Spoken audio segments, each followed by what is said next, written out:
Hello, it's Randi Rhodes. Here's a clip from our show, and go to randyrhodes.com for the whole thing and a podcast. Buy a stinking podcast.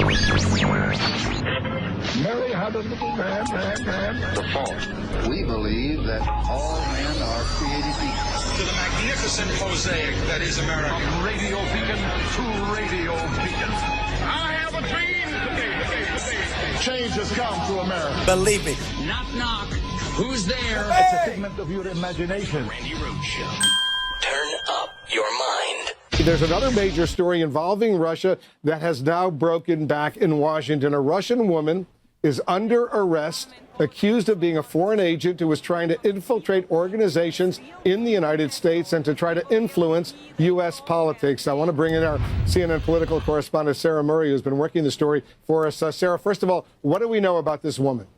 Well, Wolf, the woman is Maria Butina. She's a 29-year-old Russian citizen. She was arrested here in Washington, D.C. on Sunday. Previously, government agents had raided, we believe, her home and collected evidence against her in this case. And as you pointed out, they accused her essentially of being a Russian spy and infiltrating organizations in order to try to promote Russian views. We know that she had deep ties, for instance, to the National Rifle Association. Now, according to CNN's previous reporting, as well as some of the allegations that prosecutors are putting out today, she tried to use these ties to foster some back-channel communications between Russian President Vladimir Putin as well as the Republican Party. We also know that she worked with her mentor, who is Alexander Torshin. He's a prominent Russian official who has been sanctioned by the U.S. government to try to arrange a back-channel communication between Russian President Vladimir Putin and then candidate Donald Trump. Now, we don't believe that they were successful in that based on what we know so far, but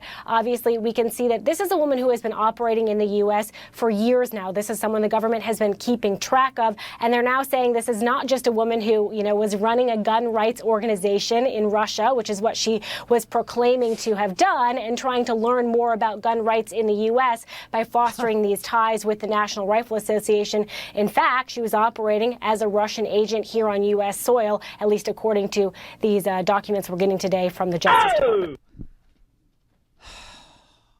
And the hits just keep on coming. All right, this Maria Butina woman has been, an affidavit has been sworn out charging her with a violation of conspiracy to defraud the United States. Get used to those words. That'd be Title 18 U.S. Code Section 371, everybody. Conspiracy to defraud the United States. This eventually will be what Donald Trump and others will be charged with. And in addition to that, she is also charged with Title 18 U.S. Code 951, being an agent of a foreign government. They did raid her home. They did get a warrant to do so. They got search warrants of 2 premises, actually. It included a search of all her electronic devices, including a laptop and her iPhone and other things. Okay. Now, what she is, accused of in this sworn affidavit is the FBI, I'll just read you from the affidavit, okay? As detailed below, the FBI's investigation has revealed that Butina, the defendant, was working in the United States at the direction of the Russian official. Well, we know that that's Alexander Torshin. Alexander Torshin is an intelligence operator. He's also a senator in the Duma, okay? He's a member of Putin's government. The FBI's investigation has further revealed that Butina and the Russian official, Torshin, took steps to develop relationships with American politicians in order to establish private, or as she called them, back-channel lines of communication. These lines could be used by the Russian Federation, Putin, to penetrate the U.S. national decision-making apparatus to advance the agenda of the Russian Federation. The FBI's investigation has also revealed that Butina and the Russian official, Alexander Torshin, planned to advance Moscow's long-term strategic objectives in the United States, in part by establishing relationships with American political organizations, including the Gun Rights Organization. That's the NRA. And the political organization is the GOP. Based on my training, this is the sworn affidavit of the counterintelligence agency, the counterintelligence agent, Based on my training, experience, and familiarity with this investigation, I believe that Butina and Torshin, and I'm just going to say Torshin, he keeps saying Russian official. They don't name anybody. They don't even name the NRA in this, okay? But I believe Butina and the Russian official took these steps in order to infiltrate those groups and advance the interest of the Russian Federation. The Russian influence operation included, among other things, taskings from the Russian official, Alexander Torshin, to Butina, meetings between Butina and U.S. politicians and political candidates, Butina's attendance at events sponsored by special interest groups. Now, I'll tell you which ones they were. There's one called Freedom Fest, which is a libertarian group. There was one, the National Prayer Breakfast, and there was the NRA actual conventions, plural. Also attended by U.S. politicians and political candidates. And Butina's reporting back to Moscow through Alexander Torshin the results of the various encounters with the U.S. politicians and political candidates. Okay, let's stop right there and see whether or not she was successful in meeting Donald Trump. I'm visiting from Russia, so my question... Putin. Good friend of Obama, Putin. He likes Obama a lot. Go ahead. If you would be elected as a president, what will be your foreign politics, especially in the relationships with my country? And do you want to continue the politics of sanctions that are damaging of both economy, or you have any other ideas? Okay. Obama gets along with nobody. The whole world hates us. I know Putin, and I'll tell you what, we get along with Putin. I believe I would get along very nicely with Putin. Okay?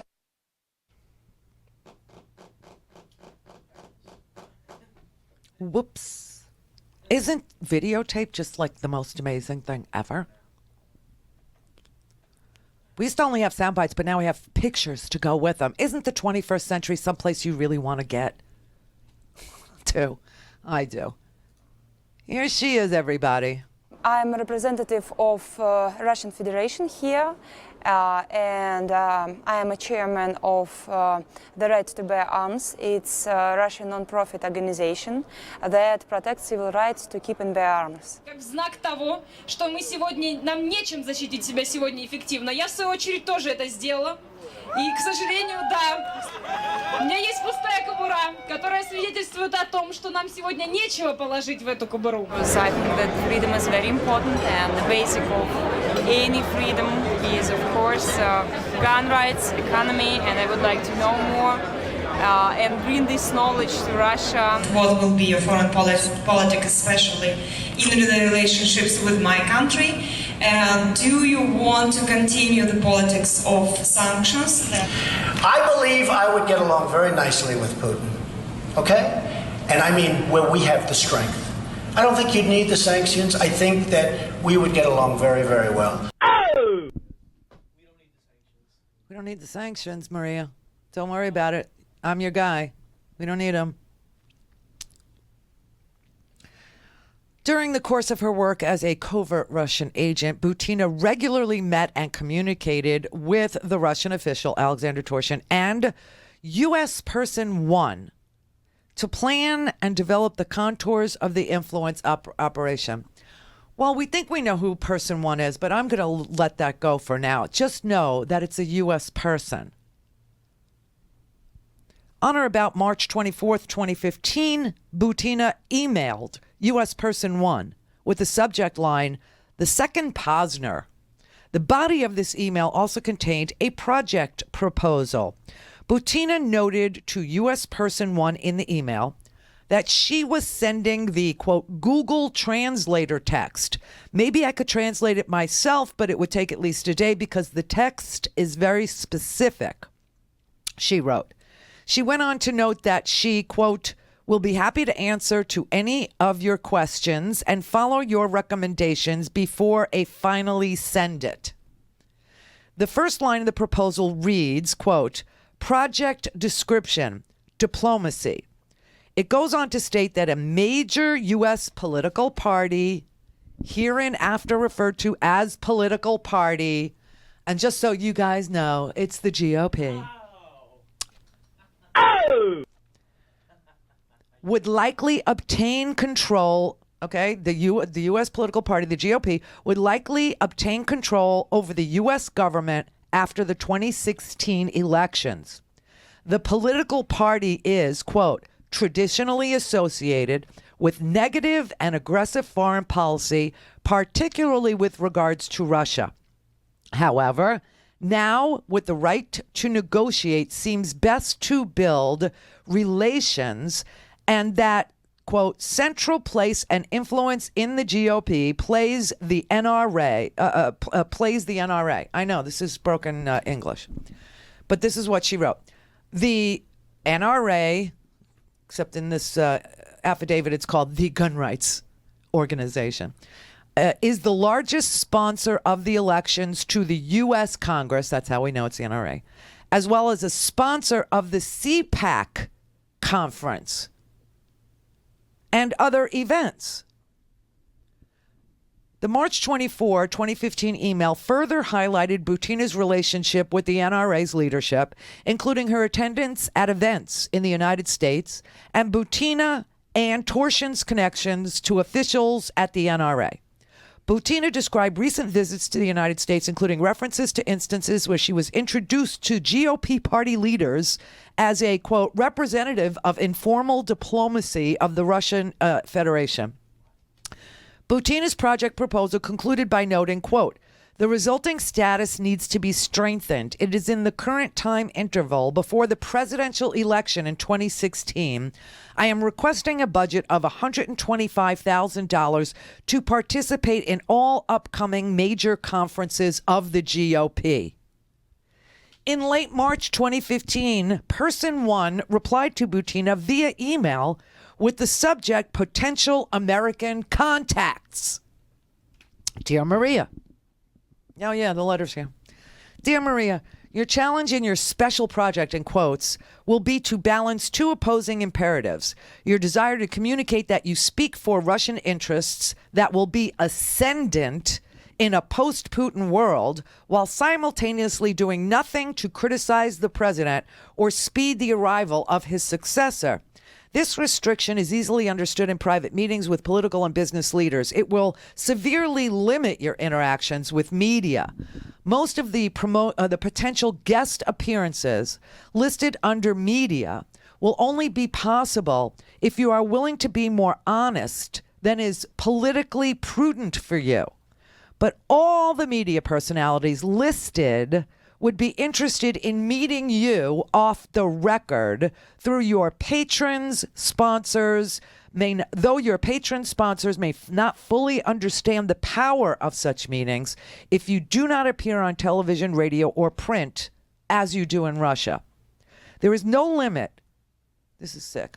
There is no limit, and no is in caps, as to how many American companies that you can meet at the highest levels if you are able to represent that you are a potential line of communication into future Russian Federation governments.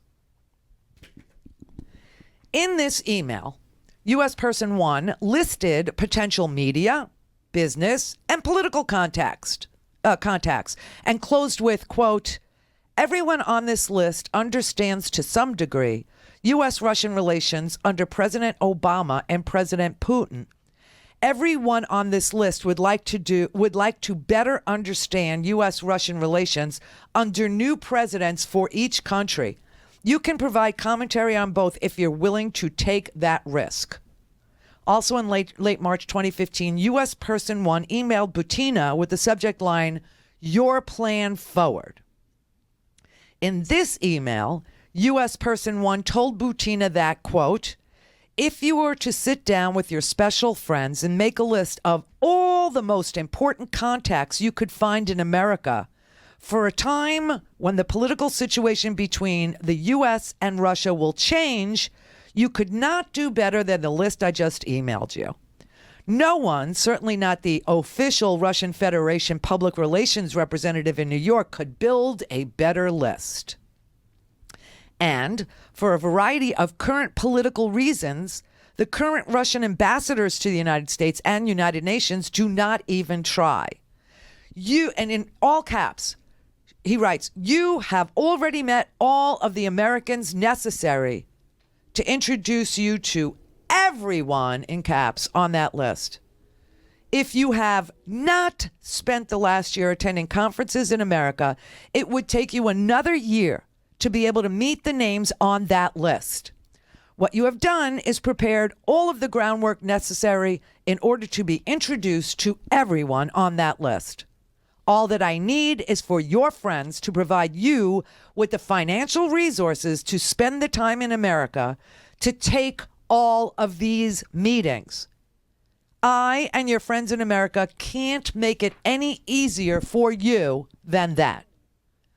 Your potential sponsors either understand this or they don't. The names of all the people that impress your friends by listing them. All that your friends need to know is that meetings with the names on my list would not be possible without the unknown names in your business card notebook. Keep them focused on who you are now able to meet, not the people you have already met. The counterintelligence agent goes on. He said, your affiant, meaning the agent, has reviewed a number of PDF documents stored in Butina's laptop containing Twitter direct messages between Butina and Alexander Torshin that reflect direction and coordination of Butina's efforts by the Russian official Torshin. The direct messages between Butina and Torshin in the latter half of 2015 include a conversation between Torshin and Butina regarding an article published by Butina in the National Interest, which is a total libertarian right-wing lunatic fringe rag she published in there to signal to everybody that she was, here and willing, right? So a conversation between Torshin and Butina regarding the article published by Butina in the National Interest on or about June 12th, 2015, which argued that certain U.S. politicians and Russians share many common interests. Butina asked Torshin to look at the article, and Torshin said it was very good. A request by Torshin for Butina to write him something brief about a political event in the United States which she was scheduled to attend. Butina provided that write-up the next day, which included descriptions of her speaking to a political candidate on the night of the announcement, as well as Butina's previous private meeting with the candidate at the 2015 annual NRA members meeting. Discussions about Torshin's anticipated attendance at a national prayer breakfast, including whether he had received approval to attend from the MFA, which is the Russian government, and providing Torshin with the biographies of U.S. politicians and the executives of the NRA. Discussions about Torshin's plans to meet with a U.S. congressman during a congressional delegation trip to Moscow in August 2015. I will tell you that the only people I know that traveled to Moscow in a CODEL, which is a congressional delegation, in August of 2015 was Dana Rohrabacher, and he also traveled with Congressman Meeks, his Democratic counterpart. And Meeks has told the story before that he got into a shouting match with a member of the Duma, the Russian government, on that trip. So I could just tell you that. In that conversation, Butina noted that she has Torshin's diplomatic passport and can purchase a plane ticket for him from St. Petersburg to Moscow. And also in this file is a statement from Butina to Torshin that the latter, quote, has the responsibility of a serious mission, restoration of relations between the countries.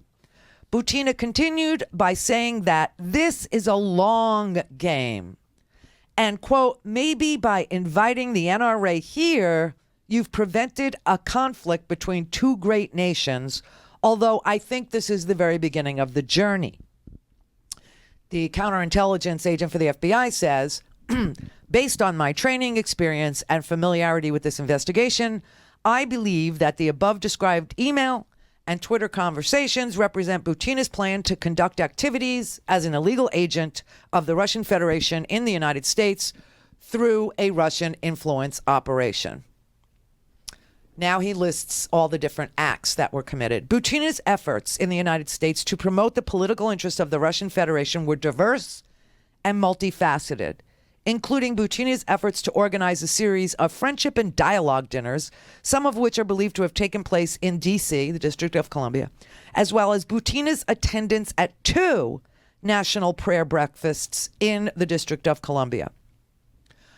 Okay, this is the day before, on or about January 19th, 2016, Butina and the Russian representative exchanged DMs, direct messages on Twitter, regarding logistics for the 2016 National Prayer Breakfast. Torshin noted that the Russian government had given approval for his attendance. On February 4th, 2016, both Butina and the Russian official attended the 2016 National Prayer Breakfast in the District of Columbia. A series of email communications, also known as email strings, spanning March 10th and 11th, 2016, and involving Butina, U.S. person number 1, and U.S. person number 2. Now we have congressmen, now we have persons, we have the NRA, we got the National Prayer Breakfast, we got CPAC. Oh my God. A series of email communications between Butina, U.S. person 1 and 2, U.S. person 1 and 2, reveal Butina's efforts to arrange the friendship and dialogue dinners in the District of Columbia and New York City near the end of May 2016. U.S. person 1 provided a list to Butina of American individuals and noted that this list would serve as, quote, a good start for Maria's first briefing for Alexander Torshin Friday morning in Moscow. Butina expressed her gratitude to U.S. person number 1 and noted that she had received the list before her meeting with Alexander Torshin and, quote, that we confirmed the dates. Alexander is working on the best third person from the Russian side now. Additionally, Butina told U.S. person number 2 that Torshin had expressed to her that he was, quote, very much impressed by you and expresses his great appreciation for what you are doing to restore relations between the 2 countries. He also wants you to know that Russians will support the efforts from our side. That is all I can tell you for now. More information next week. On March 14th, 2016, Butina emailed person 2 and said that Alexander Torshin confirmed to her, quote, his desire in our Russian-American project and that a representative of the Russian presidential administration had expressed approval, quote, for building this communications channel. Butina additionally assured U.S. person 2 that he should not worry as, quote, all that we need is yes from Putin. The rest is easier. On March 30th, 2016, Butina sent an email thanking an associate of the organizer of the 2017 prayer breakfast for meeting with her and Alexander Torshin in Moscow. In this email, Butina noted that Alexander Torshin, quote, suggested to President Putin that he consider coming to the prayer breakfast next year, February 2017, and President Putin did not say no. Butina observed that she believed that there were a number of conditions that should be met in order for President Putin to attend, including a personal invitation from the President of the United States and the attendance of at least 15 other world leaders or heads of state, to camouflage it. In a later March email, the organizer of the 2017 National Prayer Breakfast promised Butina he would provide 10 seats to her at the 2017 event. On September 16th, 2016, Butina sent an email to U.S. Person 1 and U.S. Person 2 regarding organizing another Russian-American, quote, friendship and dialogue dinner in the District of Columbia. Butina suggested scheduling the next dinner at the beginning of October 2016, right before the election, because, quote, we only have 2 months left before the U.S. election, and it's time for building an advisors team on Russia for a new president. I am seriously worried that the candidates some upcoming day will suddenly realize that now is the time to do something with Russia and will look for advisory among currently popular, radically oppositional to Russia crowd experts. Bad things happen. I believe we can prevent it. On October 4th, 2016, U.S. Person 1 sent an email to an acquaintance. The email covered a number of topics. Within the email, U.S. Person 1 stated, quote, unrelated to specific presidential campaigns, I've been involved in securing a very private line of communication between the Kremlin and key GOP party leaders. All conduits through the NRA. Based on my training, experience, and familiarity with this investigation, I believe that this email describes U.S. Person 1's involvement in Butina's efforts to establish a back-channel communication for representatives of the government of Russia and the GOP House members. On October 5th, 2016, Butina and Torshin exchanged the following direct messages on Twitter. Butina, time will tell. We made our bet.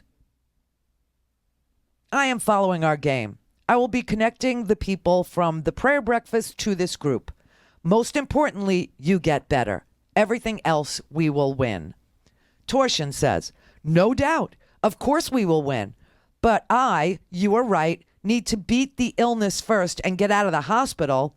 I made an attempt today. It didn't work. And it's not about winning today's fight, although we are striving for it, but to win the entire battle. This is the battle for the future. It cannot be lost or everyone will lose. Butina writes, true, but don't try to get out of the hospital now. The doctors ordered you to stay for a reason. Better finish the treatment. Please do not risk it. You have a key role and you know it. I will not manage without you. Torshin, no, this is a mistake. Your political star has risen in the sky. Now it's important to rise to the zenith and not burn out prematurely. Butina, oh well, I'm just starting in this field. I will have to learn and learn from you. These are not just words. Harsh and impetuous moves will ruin everything early. This Torshin, this is hard to teach. Patience and cold blood. Faith in yourself, and everything will definitely turn out. She writes, by your recommendation, I am setting up the groundwork here, but I am really in need of mentoring, or the energy might towards the wrong direction. Yesterday's dinner showed that American society is broken in relation to Russia. This is now the dividing line of opinions, the crucial one in the election race. The GOP are for us. The Democrats are against, 50-50. Our move here is very important. During the October 5th, 2016 Twitter direct communications, Butina and the Russian official Alexander Torshin also discussed other potential steps to take in their operation. Torshin asked about how the Russian-USA Friendship Society looked at the time. Butina responded, quote, it's not alive. We are currently underground, both here and there. Now, private clubs and quiet influence on people making decisions is the trend. No publicity. She continued, advisor is the profession of the current day, even a secret advisor. Right now, the administration here is flexible, and there is the idea so that the right thoughts would dominate. Following the October 5th, 2016 Twitter conversation, Butina and Torshin discussed whether Butina should volunteer to serve as a U.S. election observer from Russia, and agreed that the risk was too high.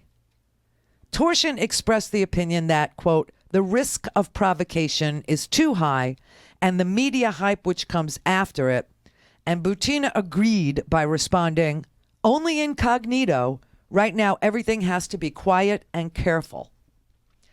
In October 2016, Butina and Torshin intermittently communicated to discuss the topics of the 2017 National Prayer Breakfast invitation and the upcoming elections via Twitter direct message. On October 17th, 2016, Butina asked Torshin for the list of 10 individuals from Russia who would be attending the National Prayer Breakfast. Butina further suggested to Torshin that it would be a good idea to invite the Russian ambassador, that'd be Sergei Kislyak, and noted that it needs to be somebody influential from Russia. It would be better if it was someone from the Kremlin or the Russian Orthodox Church, of course, because it's a prayer breakfast. In a series of November 8th and 9th, 2016 Twitter direct messages, the Russian official and Butina discussed the results of the U.S. presidential election as they were announced. As part of that same Twitter conversation, Butina told Torshin, quote, "I'm going to sleep. It's 3 a.m. here. I am ready for further orders." Torshin responded, "Think about which area of life we could go towards bringing us closer. ISIS, understandably, what else we need to look at in the American agenda." They speculated about who might be nominated as Secretary of State. Butina suggested a phone call to discuss, and Torshin noted that he liked the idea and was worried, quote, "All of our phones are being listened to," exclamation point. And Butina then suggested that they talk via WhatsApp, which is an encrypted application. On November 11th, 2016, Butina sent Torshin a direct message via Twitter in which she predicted who might be named Secretary of State and asked Torshin to find out how, quote, "our people feel about that nomination." That'd be Rex Tillerson. Also on November 11th, 2016, Butina sent Torshin a direct message via Twitter, which included a screenshot of 2 reports in Russian. One report proposed ways to establish dialogue with U.S. politicians through a conference. The proposal stated, quote, "The conference must be presented as a private initiative, not a government undertaking." The proposal also suggested that Butina and a number of political officials and U.S. congressmen ought to participate. In this report, Butina noted to Torshin under the heading Advantages, quote, "The event will get wide coverage in the press. It will be the first positive event regarding Russia in Washington. The event does not pose any risks because no government officials from either country will attend, yet it creates a foundation for further talks on the level of government officials." In a November 12th, 2016 Twitter direct message, the Torshin acknowledged reading the proposal referenced above and informed Butina that they won't go for it. He told Butina that he could not reach an MFA, a government contact, and noted, quote, "People are waiting for the formed decisions. I will try to clarify this subject on Monday one more time." The agent writes, "Based on my training, experience, and familiarity with this investigation, I believe these messages are Torshin relaying the Russian Federation's instructions to its agent, Maria Butina." On November 30th, 2016, Butina emailed U.S. Person 1 regarding the Russian delegation to the 2017 National Prayer Breakfast. Butina stated, quote, "The people on this list are handpicked by Alexander Torshin and me and are very influential in Russia. They are going to establish a back channel of communication. Let's think if person number 2's first name listed there would like to meet with them." December 1st, 2016, U.S. Person Number 1 emailed Butina with the instructions for, quote, "what is required to book the Russian delegation hotel rooms in the Washington Hilton Hotel, the actual venue for the National Prayer Breakfast." The email listed rooms and prices, and U.S. Person 1 noted, quote, "To be safe, I would ask Torshin to place $3,500 US on one of your Russian charge cards in order to pay these deposits." In a December 26, 2016 email, Torshin said told Butina that the Russian government had no objection to his trip to attend the National Prayer Breakfast, but, quote, "it does not mean that everything is settled. Officially, only ambassadors will be invited. There will be no state leaders and delegations." Butina replied, "The response from the government is perfect. I am serious." On January 15th, 2017, Butina was forwarded a copy of an email between U.S. Person 1 and U.S. Person 2 regarding the 2017 National Prayer Breakfast, in which U.S. Person 1 attached a list of Russian visitors, including 12 Russian guests, noting, quote, in addition to the delegation leader, Torshin, the list is populated by important political advisors to Russian President Putin. Also, university presidents, mayors, and substantial private businessmen. On January 26, 2017, Butina and Torshin communicated via Twitter direct message about Torshin delivering a speech the night before the National Prayer Breakfast. Butina told the Russian representative, quote, the only thing I ask is to somehow mention me.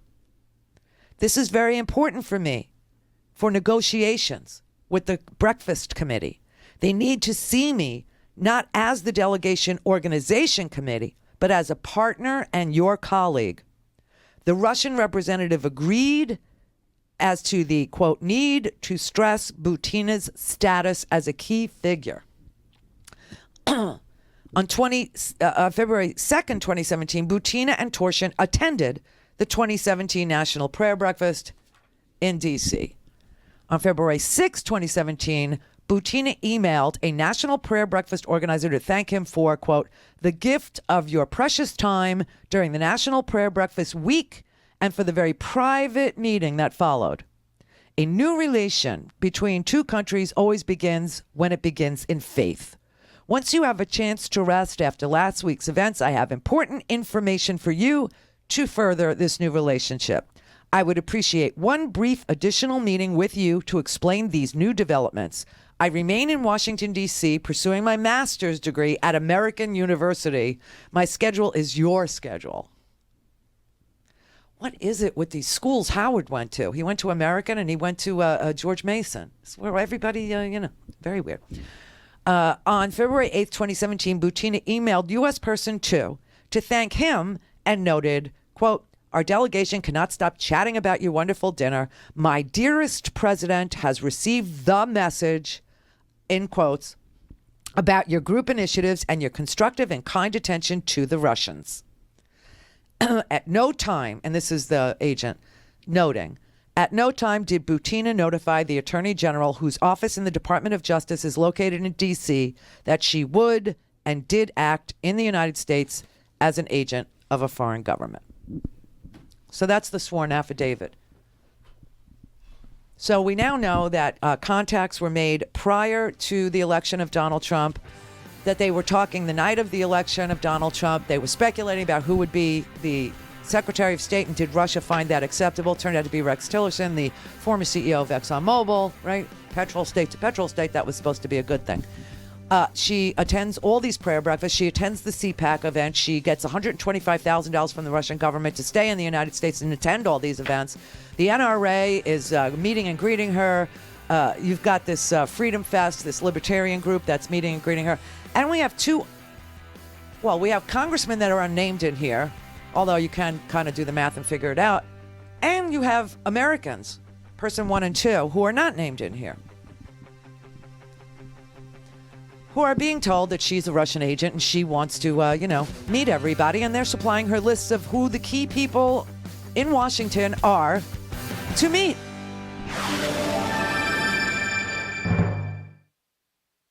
This is the Randi Rhodes Show. To speak with Randi, dial 561-270-3844. That's 561-270-3844. So just for context, so the same time that the president of the United States is meeting with the president of Russia and licking his boots, right? Our president licking Putin's boots because Putin's got, God knows what. And the same time, the same day, this Maria Butina was arrested.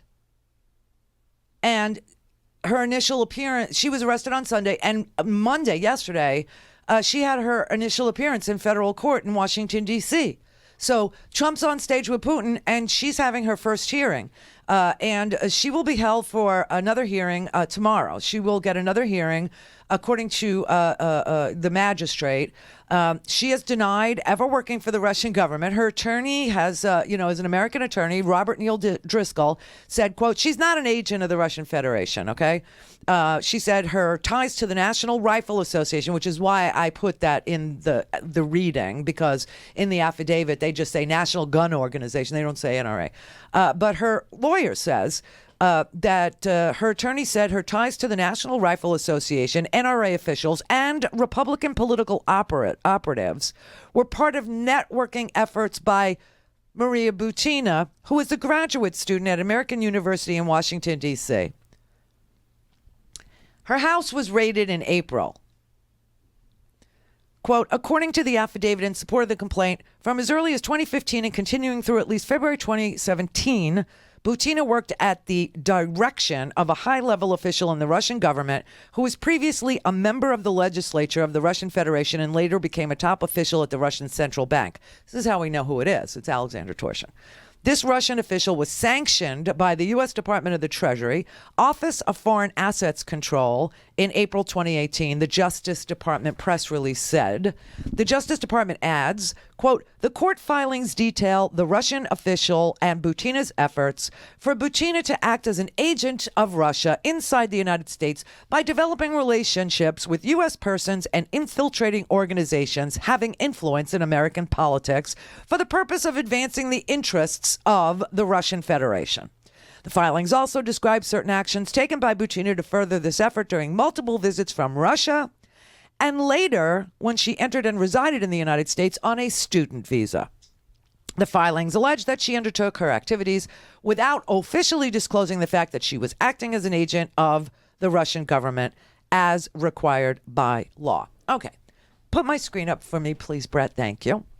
These are the people that Maria Butina and this redhead here, caught red-handed, the redhead, the ginger, if you will, if you must, if you may. These are the people she has met with. These are all the photographs, okay? So there's Scott Walker right there. Yeah, Scott Walker of Wisconsin. Here is the former president of the NRA, David Keene, and Maria Butina.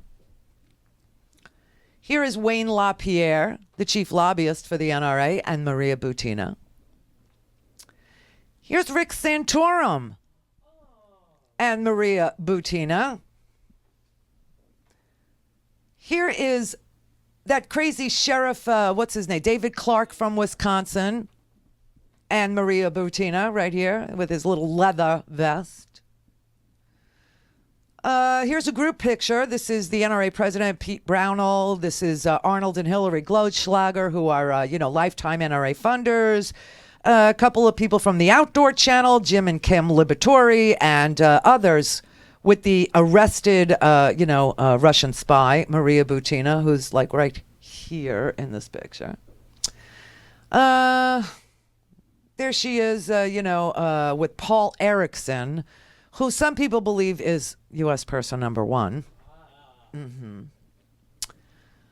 There she is asking a question to Donald Trump at Freedom Fest, the libertarian group. This is the former NRA president, Jim Porter, giving the rare privilege of ringing the Liberty Bell to the arrested Russian. This is Scott Walker's official launch for Wisconsin governor, and Maria Butina is there.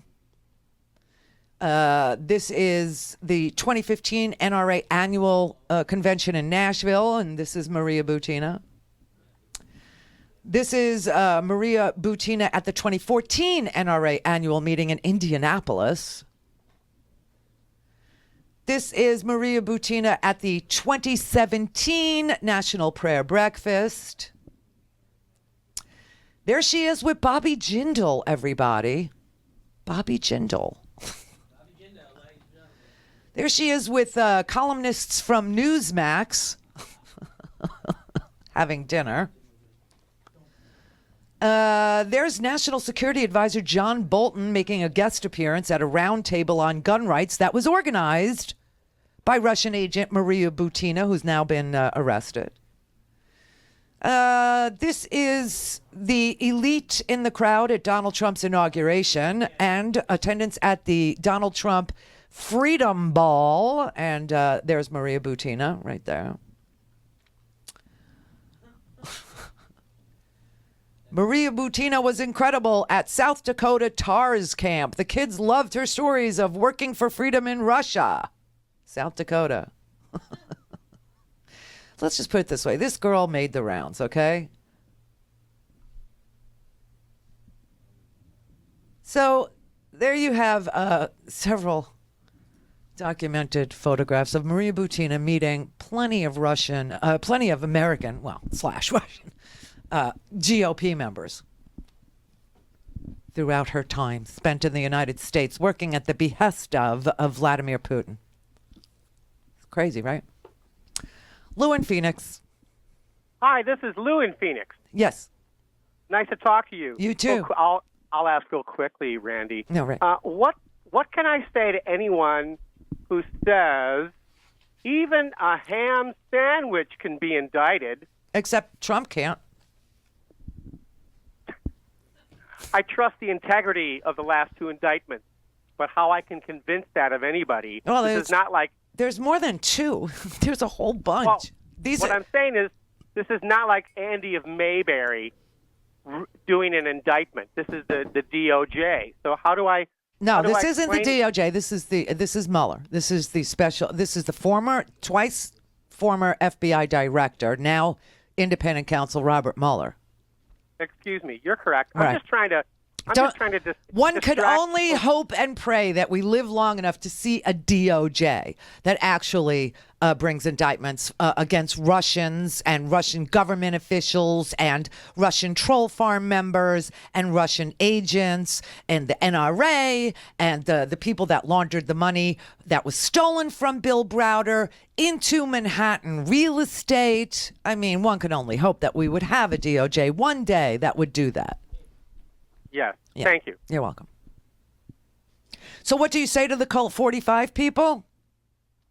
Yes. What do I say when they say, hey, even a ham sandwich can be indicted? You tell them to look at their bootlicker president stand next to Putin and look weak and impotent yesterday. Yes. Okay. Thank you very much. You're welcome. Just divert their attention to that video of those two standing on the stage yesterday and Donald Trump covering for what Putin did. He looked weak. He looked stupid. He looked like a traitor because he is one. He looked like this is what John McCain said. Okay, send them John McCain's statement. John McCain said today's press conference in Helsinki was one of the most disgraceful performances by an American president in memory. The damage inflicted by President Trump's naivete, egotism, false equivalence, and sympathy for autocrats is difficult to calculate.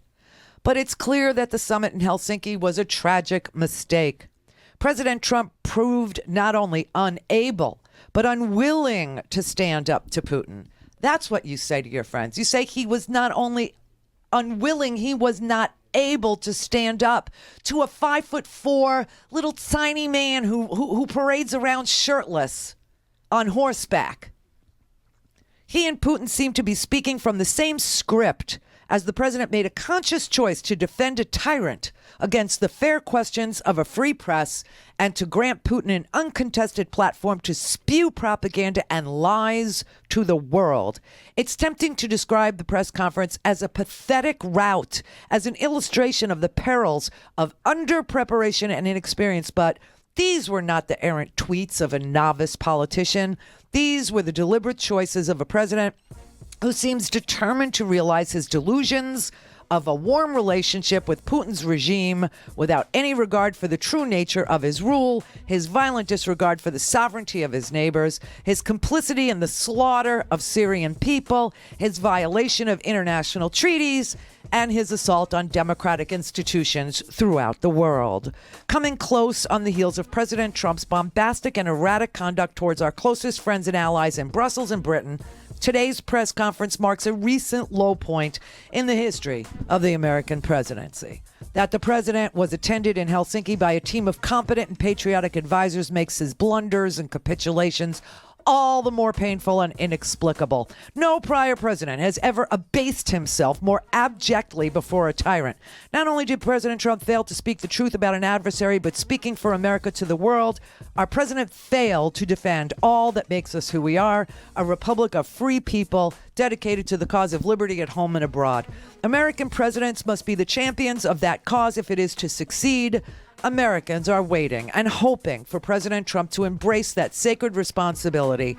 One can only hope they are not waiting in vain. President is a traitor. He is a traitor to the nation. He has failed to protect and defend the United States against all enemies, foreign and domestic, and he has failed miserably to execute the laws. He is a failure as a president at best, and at worst, he is a traitor. He has committed treason. Russia committed an act of war, and I suggest that you read the Constitution with regard to what constitutes treason. It is something as simple as aiding and abetting your enemies after an act of war, and obviously hacking us in this way and inserting themselves into the election was an act of war. Buy a stinking podcast.